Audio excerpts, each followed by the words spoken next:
Generally, we aren't ones to hop on the latest and greatest iPhones as they're released, but my XR is starting to slow down and develop lines of dead pixels. Not to mention, the one camera is pretty limiting for a photographer. So I pulled the trigger on the iPhone 15 Pro in black titanium.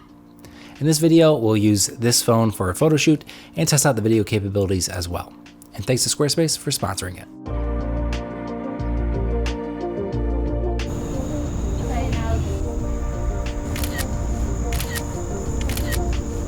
Okay, let's head over here and look right at me. Just switch up the shape a little bit. Spot for you right there. Yeah, beautiful. Okay, these are great. First off, in standard photo mode, we have 4 zoom options: 0.5, 1x, 2, and 3. If you tap the 1x, you can switch between 24mm, 28, and 35 focal lengths, which is pretty cool. The effective focal length of the 2x zoom is 48mm and 3x is 77mm, in case you were wondering.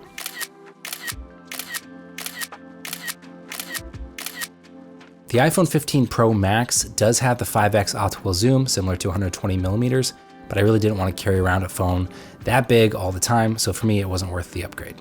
Now, we tried shooting both in the high efficiency HEIC format as well as Pro RAW DNGs, which is a 10-bit file. Just to give you a frame of reference for file sizes, the HEIC photos are between 2 and 5 megabytes, and the DNGs are between 25 and 40 megabytes.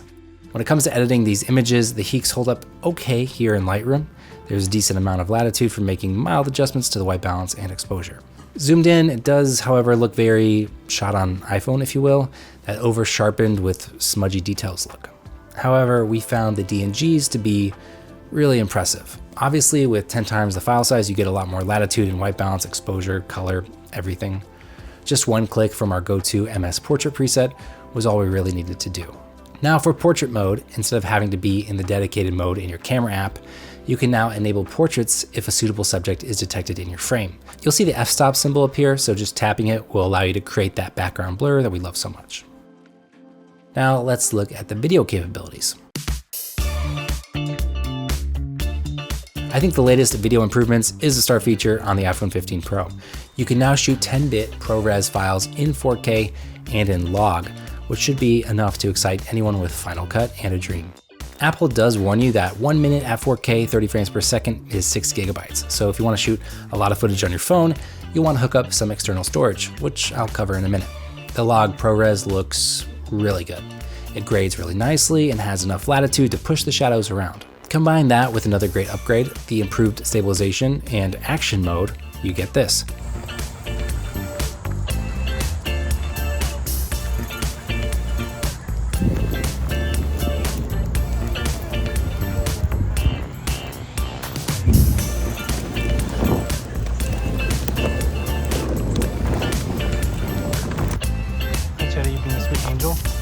Yes, it's capped at 2.8K resolution and you need plenty of light, but me holding the phone with one hand while holding the leashes for 2 stubborn French bulldogs in the other still produced really nice results. If you really want to shoot in 4K, the good news is you don't really need action mode.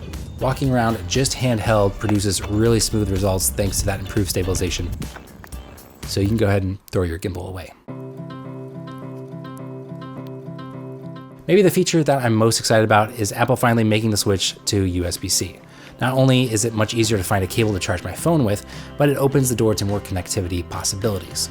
For instance, you'll be able to connect your phone via USB-C cable to a computer with Capture One for tethered shooting without the need for specialty cables.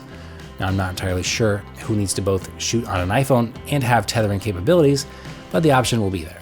But the real excitement, for me at least, is the ability to plug and play SSDs to read and write files from and to external storage. Once you attach your hard drive, you can select all of the photos and videos you want to transfer, choose Export Unmodified Originals, and navigate to your hard drive and save it. I did make the mistake of first using the USB-C cable Apple includes with this phone, but this caps the transfer speeds at USB 2.0 rates. So use a better rated cable since the Pro models can support up to 10 gigabit transfer speeds. It took a little over 3 minutes to transfer 37 gigabytes of video files using another cable I had laying around. It's also nice to be able to read from external storage and save photos straight to my phone. Now, the best use case for a lot of people is the ability to record that ProRes footage straight to external storage. Once you plug in a hard drive and enable ProRes in the camera app, you'll see it say USB-C by the port and update how much record time you have. So I should probably clear out some files on this one.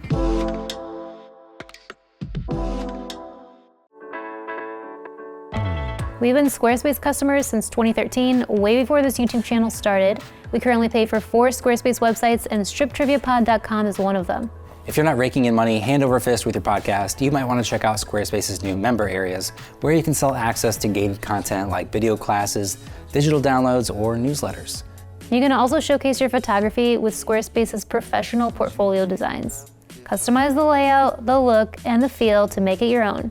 Also, you can schedule and book appointments straight from your website. You need to log in that client meeting? Well, they can easily see your availability and reschedule if needed, making your life a heck of a lot easier. Here's what our new podcast website looks like, and if you're in the market for a new website or domain, we'll save you 10% when you go to squarespace.com/mangostreet, or just click the link down in the description, or use the code MangoStreet at checkout.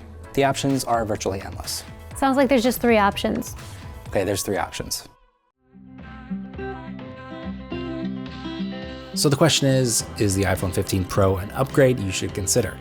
If you're someone who uses their phone as their main camera for photography and videography and really value high quality files that you can get the best colors out of in post-production, then yes, it's a great upgrade. If you're someone like us and make videos for a living and sometimes shoot on your phone for these videos, well, you'll definitely notice the upgrade in quality, which makes it a worthwhile upgrade. Also, if you're like me and have waited several years to upgrade, I think the iPhone 15 Pro is a great version to pull the trigger on. That's all for this one. See you in the next.